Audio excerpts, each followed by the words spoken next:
Les résultats opérationnels de l'activité portuaire à San Pedro sont en hausse constante avec une contribution de plus de 500 milliards de francs CFA aux recettes douanières et fiscales de l'État contre 300 milliards de francs CFA en 2010. Une augmentation estimée à 40% en 8 ans. Deuxième plateforme portuaire de la Côte d'Ivoire, le port de San Pedro a affiché à la fin de l'année 2018 un trafic global qui s'élève à 4,5 millions de tonnes avec un taux de containerisation de 86%, un pourcentage qui a quadruplé comparé à celui de 2010. Selon les autorités portuaires, ces évolutions témoignent du renforcement de la part de marché du port de San Pedro en Côte d'Ivoire pour les produits tels que le cacao, le caoutchouc, l'huile de palme et dérivés. Les grands projets en perspective devraient permettre également de renforcer pour l'avenir la compétitivité du port de San Pedro par une offre de services diversifiée et une plus grande faculté d'amélioration des performances. Il s'agit notamment du projet d'extension du port à travers l'extension du terminal à conteneurs, la construction et l'exploitation d'un terminal industriel polyvalent, l'aménagement et l'exploitation d'un terminal polyvalent commercial.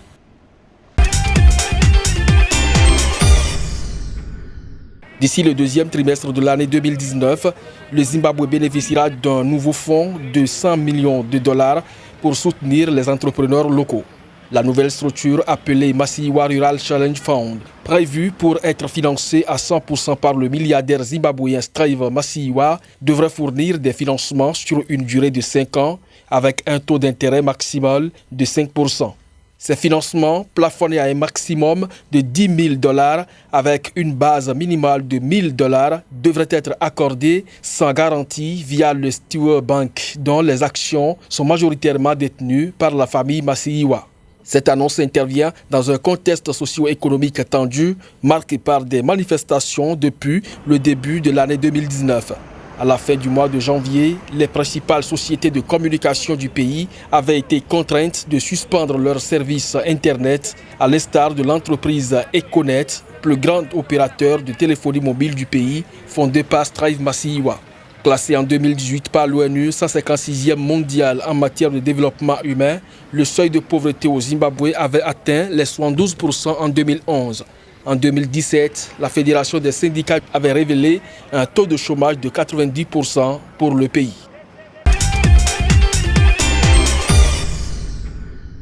Symbole de la dégringolade d'Eskom, l'Afrique du Sud a renoué la semaine dernière pour la première fois depuis 5 ans avec les délestages massifs.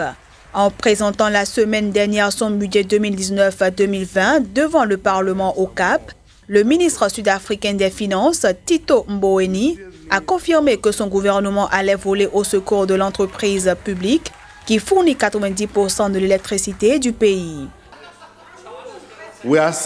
Nous réservons 23 milliards de rands par an pour soutenir financièrement Eskom pendant sa reconfiguration.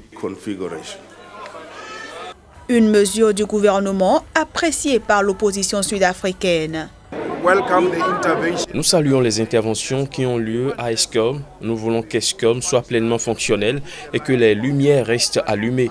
Mais malheureusement, le ministre n'a rien dit au sujet des IPP. Nous ne savons pas ce qu'il pense des IPP, si les IPP vont aider à résoudre le problème ou s'ils sont là pour le bien de la famille du président. La Chambre des mines a salué ce plan de sauvetage d'Eskom. Elle estime que le dit plan évite les nombreuses complications techniques qui auraient émergé si l'État avait pris en charge une grosse partie de la dette d'Eskom, tout en aidant de façon efficace l'entreprise à financer le paiement des intérêts de sa dette. Les agences de notation financière ont menacé l'Afrique du Sud d'une nouvelle dégradation en cas de faillite du groupe Eskom, qui affiche une dette abyssale de 27 milliards d'euros. Le président Cyril Ramaphosa avait annoncé au début du mois de février que l'entreprise serait divisée en 3 entités distinctes, production, transport, distribution, et promis de ne pas tailler dans ces 50 000 emplois.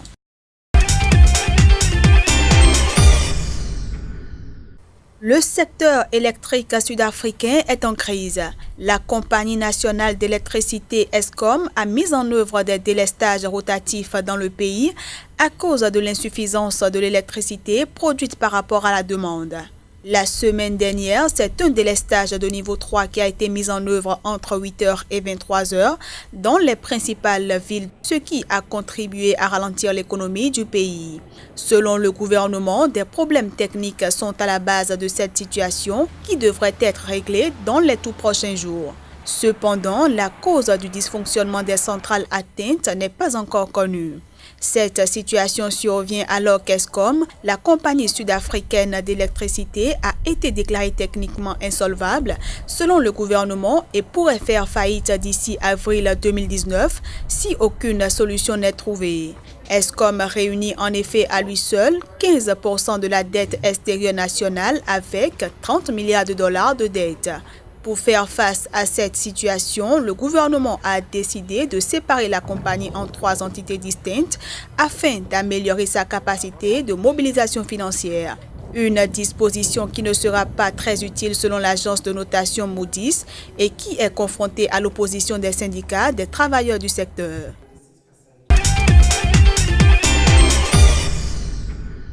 Par cette signature d'accord de prêt, le Fonds cohésien pour le développement économique arabe met à la disposition du Burkina Faso un montant de 15 millions de dollars US, soit environ 8 milliards de francs CFA, remboursable en 25 ans avec un différé d'amortissement de 5 ans.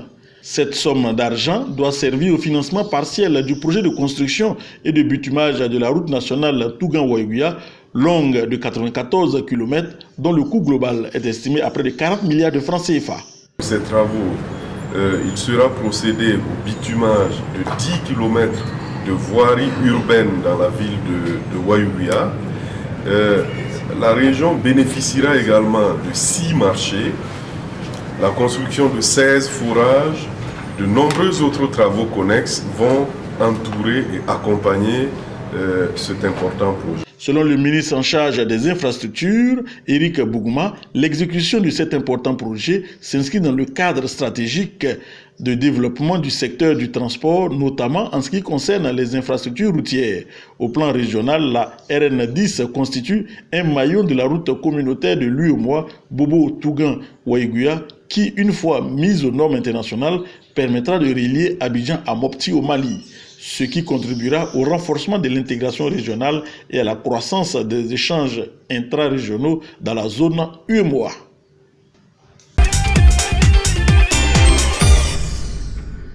Voici la maquette de ce qui sera dans les 16 mois à venir le bâtiment du ministère des Finances. Le bâtiment d'une superficie de 22,700 m² sera construit par la société turque Souma sur financement du budget national pour un coût global d'environ 25 milliards de francs CFA. Une fois terminé, l'immeuble contribuera à rassembler l'essentiel des services du ministère des Finances qui sont éparpillés à travers la ville de Niamey. La concentration en un lieu unique de tous les services offerts au public permettra un gain de temps ainsi qu'une meilleure mutualisation des moyens et des systèmes d'information.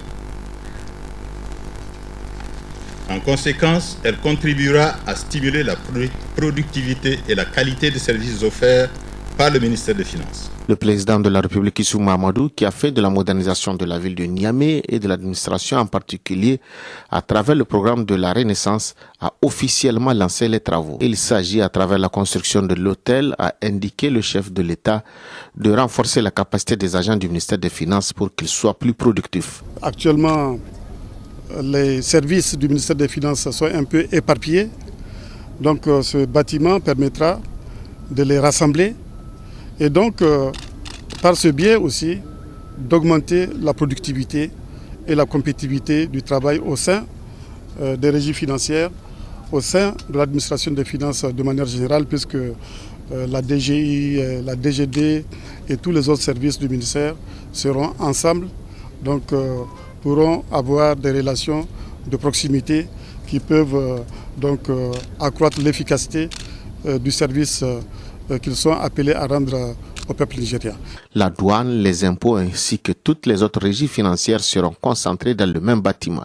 Une proximité qui fera gagner en temps et en efficacité au bénéfice de l'État, des agents ainsi que des usagers des services du ministère des Finances. Le gouvernement fédéral nigérian imposera une interdiction sur les concentrés de tomates avant la fin de l'année 2019. Cette mesure qui entend impulser une production massive de tomates dans le pays sera accompagnée en amont par un soutien aux producteurs.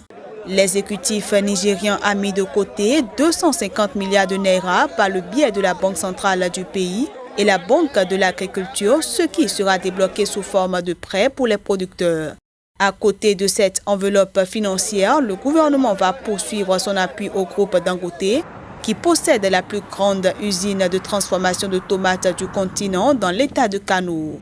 La Banque centrale du Nigeria a déjà accordé 1,3 milliard de naira en faveur de la production de semences hybrides de tomates par la serre du groupe Dangote. De nombreux observateurs demeurent toutefois sceptiques face à cette décision des autorités nigérianes. En effet, déjà en 2016, le gouvernement avait annoncé la fin des achats de concentrés de tomates qui se font majoritairement depuis la Chine, une mesure qui n'a pas été concrétisée dans les faits. Le Nigeria, premier producteur de tomates du continent africain, perd plus de 45% de sa récolte en raison d'un système de gestion post-récolte catastrophique.